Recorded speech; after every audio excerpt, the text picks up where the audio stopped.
بسم اللہ الرحمن الرحیم نحمدہ ونصلی ونسلم علی رسولہ الکریم اما بعد حسب وعدہ میرے بھائیو، آج سے ہم حضرت تھانوی قدس سرہ کے ملفوظات شروع کر رہے ہیں۔ روح سلوک ارشاد فرمایا، اہل طریق کے یہاں یہ مقرر ہے کہ طلب مقصود ہے، وصول مقصود نہیں۔ شرح اس کی یہ ہے کہ مقصود کے حصول کا قلب میں تقاضا نہ رکھے کہ یہ بھی حجاب ہے، کیونکہ اس تقاضے سے تشویش ہوتی ہے، اور تشویش جمعیت و تفویض کو دور کر دینے والی ہے، اور جمعیت و تفویض ہی شرط وصول ہے۔ اس کو خوب راسخ کر لیا جائے کہ روح سلوک ہے۔ آگے لکھا ہے، وَهُوَ مِنْ خَصَائِصِ الْمَوَاهِبِ الْإِمْدَادِيَّةِ قَلَّمَا تَنَبَّهَ لَهُ شَيْخٌ مِّن مَشَائِخِ الْوَقْتِ۔ میرے عزیزو، بہت قیمتی بات ہے جس میں ہم لوگ ذرا سی میں شرح کر رہا ہوں، بہت ہی قیمتی بات ہے جس میں ہم لوگ رات دن الجھے رہتے ہیں۔ یعنی ہم منزل کو اصل سمجھ لیتے ہیں، اللہ عز و جل یہ دیکھنا چاہتے ہیں کہ بندہ میری رضا کی طلب میں پوری اپنی کوشش خرچ کر رہا ہے، بس اگر کر رہا ہے تو منزل مل گئی۔ ایک شخص حج کرنے کی پوری کوشش میں ہے اور حلال مال کی طلب میں ہے اور ہر طرح کی جستجو کر رہا ہے اور دل میں بڑا شوق رکھتا ہے اور خوب رغبت ہے اور ظاہری تمام کوششیں کر ڈالی ہے، مگر حج نہیں کر پا رہا ہے۔ بولو، حج کا مقصود یعنی اللہ کی رضا اس کو حاصل ہے کہ نہیں؟ ہاں، وہ حضرت مفتی تقی عثمانی دامت برکاتہم کا ایک شعر ہے کہ ذہن میں بھی پورا نہیں آ رہا ہے، بہرحال اس کا خلاصہ بھی یہی ہے کہ اس راہ میں ہم قدم ہے راہ الفت میں، تو منزل کی ہوس کیسی، آہا یاد آیا، قدم ہے راہ الفت میں تو منزل کی ہوس کیسی، قدم ہے راہ الفت میں تو منزل کی ہوس کیسی، یہاں تو عین منزل ہے تکن سے چور ہو جانا۔ حضرت نوح علی نبینا وعلیہ الصلاۃ والسلام پوری زندگی دعوت دیتے رہے، 900 ساڑھے 900 سال کتنے لوگ آئے، تو ہم فوراً نتیجے پہ جاتے ہیں کہ جلدی مقصود حاصل ہو۔ میرے پیارے بھائیوں، میرے عزیزوں، کوشش اللہ تعالیٰ کو چاہیے کہ بندہ پوری کوشش کرے، شریعت کے اصول نہ توڑے، شریعت کے اصول نہ توڑے، جی شریعت کے مطابق نبی کریم صلی اللہ علیہ وسلم کی سنت کے مطابق جد و جہد میں اور کوشش میں لگا رہے، اور یاد رکھے کہ جب کوشش آپ نے پوری کر کے اللہ تعالیٰ کے سامنے اپنا سب کچھ پیش کر دیا، منزل حاصل ہو گئی۔ اب یہ جو ہم منزل کے ملنے کے اس میں رہتے ہیں اور وہاں تک پہنچ نہیں ہوتی، رکاوٹیں آ گئی۔ ارے بھائی، رکاوٹیں کہاں سے آئی؟ اللہ تعالیٰ کی طرف سے آئی ہے، تو پریشان کیوں ہوتے ہو؟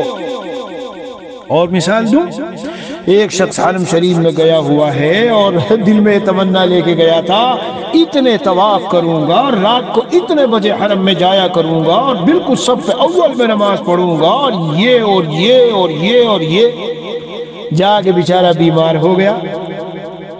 اسٹمک رننگ یعنی دست کی شکایت ہو گئی، یا مثال کے طور پر پیشاب کا کچھ مرض ہے وہ لاحق ہو گیا، یا اور کوئی چیز لاحق ہو گئی، اور اس کا بظاہر یہ مقصود اسے حاصل ہوتا نظر نہیں آ رہا ہے، تو ارے عزیز، جو دین کو سمجھا نہیں، بزرگوں کی صحبت میں اثر نہیں، وہ تو اپنے ہوٹل میں پڑا ہوا پریشان ہوگا، لیکن جو سمجھ گیا اور جسے اللہ والوں کی صحبت، مجدد تھانوی رحمۃ اللہ علیہ اور جیسے مشائخ جی ان کی صحبت سے جو نکتہ پا گیا تھا، میرا جتنا کام تھا میں نے کیا، بیماری اللہ نے بھیجی ہے، میں مجبور ہوں، لہذا میرا مقصود تو رضا الہی ہے، وہ تو مجھ کو مل جائے گا، تو میں کیوں آپس میں رہوں کہ میں جی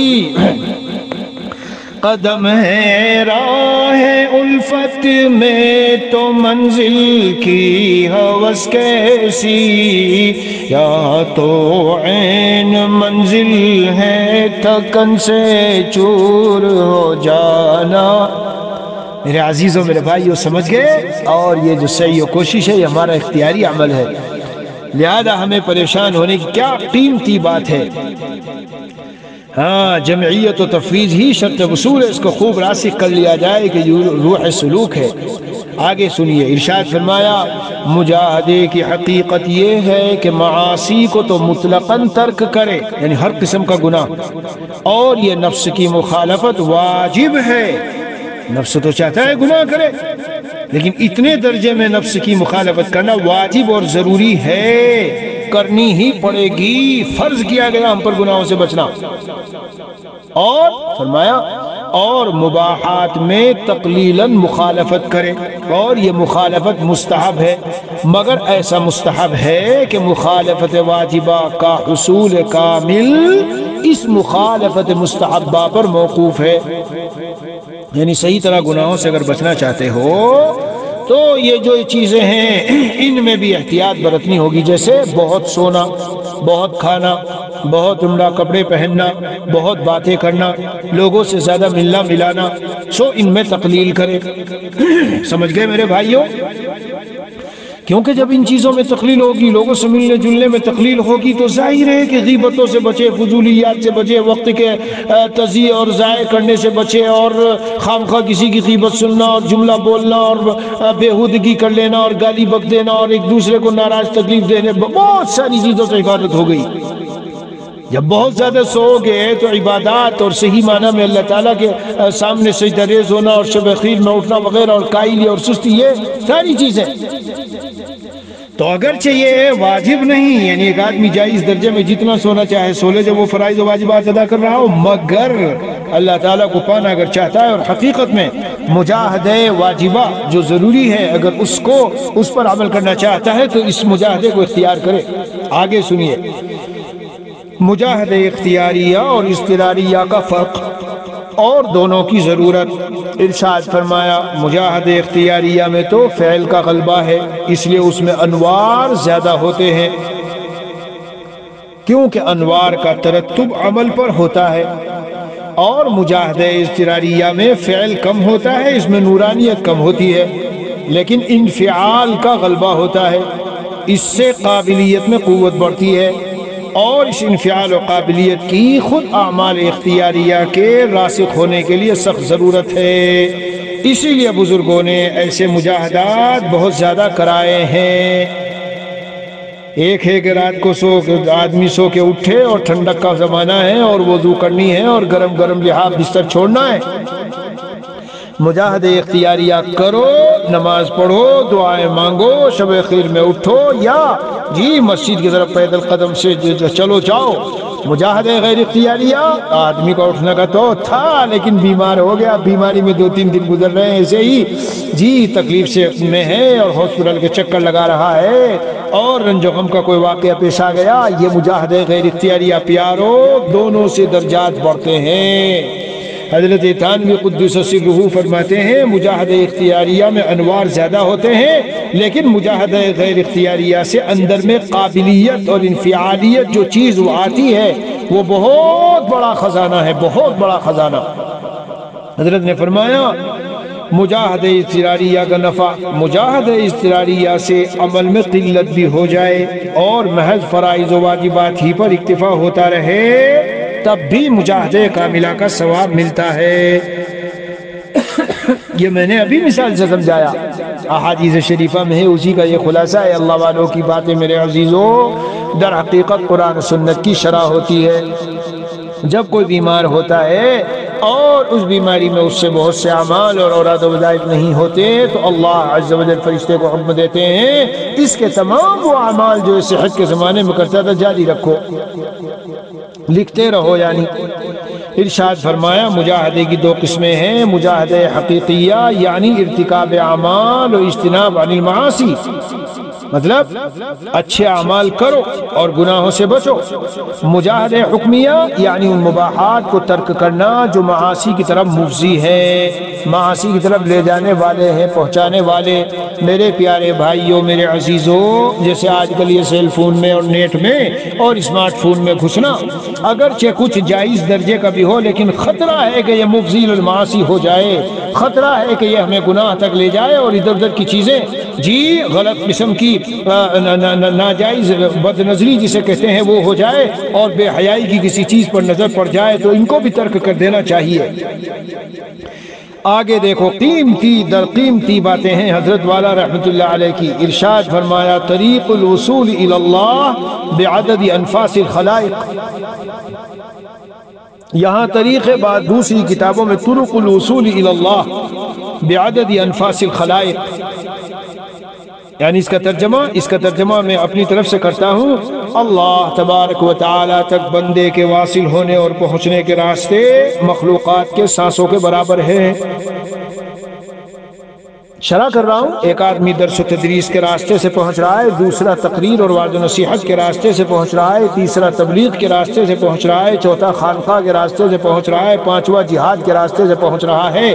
لیکن پیارو، شریعت کے مطابق تمام اعمال کرنا اور اخلاص کا ہونا یہ شرط ہے. اگر یہ چھوٹ گیا تو پھر اللہ نہیں ملیں گے. ریاکاری کے لیے، مقابلے کے لیے، تفاخر کے لیے، اپنی انا کے لیے، اپنی شہرت کے لیے اللہ نہیں ملیں گے. چاہے جہاد کر لو، چاہے کوئی بڑا چھوٹا کوئی بھی کام کر لو. بہرحال حضرت فرماتے ہیں جس طرح وصول کی ایک صورت یہ ہے کہ حرم میں نماز پڑھو، ہائے ہائے، یہ بھی ایک صورت ہے کہ کسی عذر سے گھر میں نماز پڑھو اور حرم کو ترستے رہو. ہائے ہائے ہائے، کیا بات حضرت نے ارشاد فرمائی، حرم کو ترستے رہو.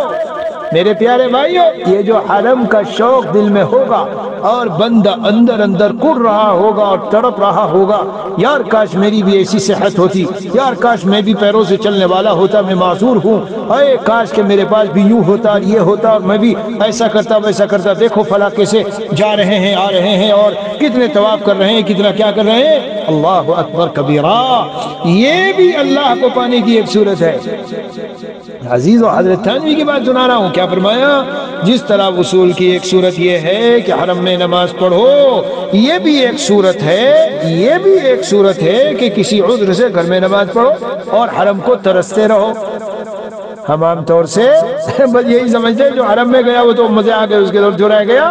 نہیں میرے بھائی، اگر تم رہ گئے اور عذر سے اور ساری کوششوں کے باوجود اور کوئی غیر اختیاری معاملہ اللہ کی طرف سے تمہیں درپیش ہے اور رہ گئے ہو، جیسے بندے کو بھی بعدوں نے پوچھا آپ حرم شریف میں کو بھائی ارادہ بھی ہے اور بہت زیادہ شدت سے پیاس جیسے لگتی ہے اور جیسے بھوک لگتی ہے کھانے کی، اس طرح دل میں داعیہ بھی ہے، مگر گھر میں کچھ عوارض ہیں، کچھ مرض و بیماری کے معاملات ہیں، ان کو چھوڑ کے آنا میرے لیے مناسب نہیں، تو مجھے انشاءاللہ یہیں رہتے رہتے جب کہ صدق ہو، خلوص ہو، طلب صادق ہو اور اسباب سب اپنائے ہو، یہ میرے جملے سن لینا، تو یہیں رہتے رہتے وہی کچھ مل جائے گا.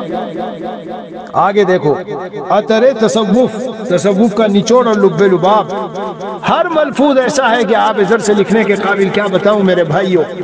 ارشاد فرمایا اختیاری امور میں کوتاہی کا علاج بجز ہمت اور استعمال اختیار کے کچھ نہیں. اس پر مدار ہے تمام اصلاحات کا اور یہی ہے اصل علاج تمام کوتاہیوں کا. سارے افعال شرعیہ اختیاری ہیں ورنہ نصوص کی تکذیب لازم آتی ہے. پس جب اختیار کا استعمال کرے گا تو کامیابی لازم ہے. البتہ دشواری اور کلفت اول ضرور ہوگی، لیکن اس کا علاج بھی یہی ہے کہ باوجود کلفت کے ہمت سے اور اختیار سے برابر بتکلف بجبر کام لیتا رہے. رفتہ وہ کلفت مبدل بسہولت ہو جائے گی.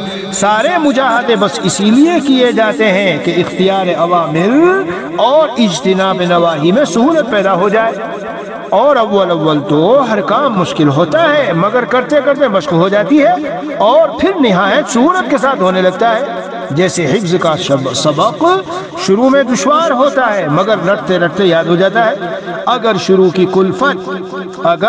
کی کلفت اور تعب کو دیکھ کر ہمت ہار دی تو پھر کوئی صورت ہی کامیابی کی نہیں۔ میرے عزیزوں، دیکھا کتنے قیمتی ملفوظات ہیں۔ یہ آج پہلا دن ہے ہمارا ملفوظات سنانے کا۔